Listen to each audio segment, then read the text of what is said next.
Hello everyone, welcome back to my new vlog. সবাই কেমন আছেন? আশা করছি সবাই ভালো আছেন। আজকে কিন্তু আমি খুব তাড়াতাড়ি রান্না বসিয়েছি। এখন সবেমাত্র 1:30 বাজে। আজকে একটু রেস্ট নিইনি। সকাল থেকে আসলে ঘরবাড়ি পরিষ্কার করেছি ঈদের জন্য, কারণ রোজা কিন্তু আর খুব একটা নেই, মাত্র আর 12টা রোজা বাকি আছে। আর আজকে আপনাদের ভাইয়া বাসায় এসেছে, এই জন্য আজকে আমি আসলে অনেক তাড়াতাড়ি চুলায় রান্না বসিয়ে দিয়েছি। কারণ ওর কথা হচ্ছে ইফতারের যেন আধ ঘন্টা আগে ইফতার নিয়ে সামনে বসে থাকি। এই জন্য আমি আসলে আজকে অনেক তাড়াতাড়ি রান্না শুরু করে দিয়েছি, কারণ যদি ওর সময়ের মধ্যে আমার রান্না না হয় তাহলে একেবারে চিল্লাচাটি করে বাড়ি মাথায় তুলবে। এই জন্য আজকে দুপুরে গোসল টোসল করে বাবাকে ঘুম দিয়ে আর আমি ঘুমাইনি, এসে চুলা ধরিয়ে দিয়েছি যাতে করে আসলে আছরের পরপরই আমার রান্নাটা হয়ে যায়। তো আজকে আমি শুধুমাত্র মাছ রান্না করব, কোনো কিছু মানে কোনো রকম সবজি অ্যাড করব না, এমনিতেই মাছ রান্না করব আর একটু সিমের ভাজি করব।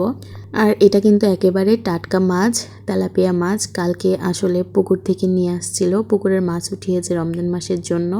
তো কালকে আমি রান্না করিনি, ফ্রিজে ছিল, মাত্র একদিন ফ্রিজে রেখেছি আর আজকে রান্না করব। আমি ভাবছিলাম যে সবজি দিয়ে রান্না করব, মানে গাছে আর খুব বেশি সিম নেই, সামান্য কিছু সিম আছে, তো ভাবছিলাম সিম দিয়ে টমেটো দিয়ে আলু দিয়ে মাছ রান্না করব। তো পরে আবার ভেবে দেখলাম যে না, তরকারি যদি অনেকটা বেশি হয়ে যায় তাহলে দেখা যাবে কি তরকারি আর কেউ খাচ্ছে না, আমাকেই খেতে হবে। এই জন্য আর মাছের মধ্যে কোনো রকম সবজি অ্যাড করিনি, শুধুমাত্র টমেটো দিয়ে পেঁয়াজ দিয়ে মাছটা রান্না করব। আর সিমগুলো যেহেতু বাবা তুলেই নিয়ে এসেছে, আর আপনাদের ভাইয়াও কিন্তু সিম ভাজি খেতে অনেক পছন্দ করে, এর আগেও কিন্তু আমি অনেকবার বলেছি। তো এই জন্য ভাবলাম সিমটা ভাজি করে দিই, তাহলে এটা নষ্ট হবে না, এটা উঠে যাবে।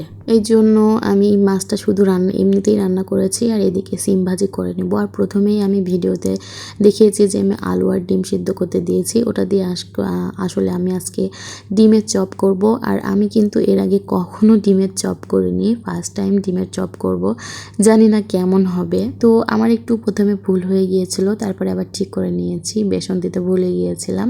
তো পরে তো সব কিছু ঠিকঠাক করে নিয়ে আমি এখন ডিমের চপটা রান্না করে নিব, সাথে কিছু পেঁয়াজিও ভেজে নিব, কারণ ও পেঁয়াজি খেতে অনেক বেশি পছন্দ করে, এই জন্য অনেক বেশি পেঁয়াজ দিয়ে আজকে পেঁয়াজি করব। তো এই তো আমার রান্নাবান্না শেষ, এখন ইফতার করার পালা। তো এই তো ইফতার করার পরে আমি আবার ক্যামেরাটা অন করেছি।